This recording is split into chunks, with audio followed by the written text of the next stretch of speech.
ಖ್ಯಾತ ನಟ ನೆನಪಿರಲಿ ಖ್ಯಾತಿಯ ಪ್ರೇಮ್ ಹಾಗೂ ನಟಿ ಶರಣ್ಯ ಶೆಟ್ಟಿಯವರು ಉಡುಪಿ ಶ್ರೀಕೃಷ್ಣನ ವಿಶ್ವರೂಪ ದರ್ಶನ ಪಡೆದರು.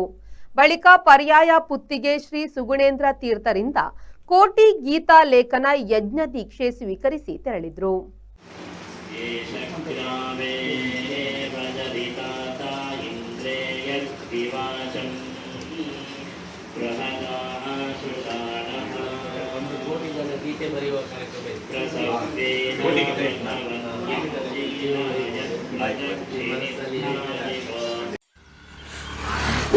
ಬಲೆ ಯಾವ ಲೇಟ್ ಆಗಿ పోయి ఈ ఫర్నిచర్ ఇంక మస్తు ఇష్టాన్ని ఇల్లడిపోతాం పోయి బాబా లేన మస్తు ఖుషి అప్పుడు బాబా ಕುಲ್ಲೇರ್ನ ಬುಡ್ಸೋದಿಚ್ಚಿಗೆ ಅಂದ್ ಕೈತಲ್ ಇಲ್ಲಡ್ ಮಾತಾಡಲ್ಲ ವೀಕಿದೆ ಫರ್ನಿಚರ್ ಉಂಡು ಈರಿಂಗ ದಾಲ್ ತೆತ್ಕೋರ್ಪಿ ನೆಂಜಿ ಪೋಲೇರ್ ಬೇಬಿ ಯಬಾ ವೀಕೆ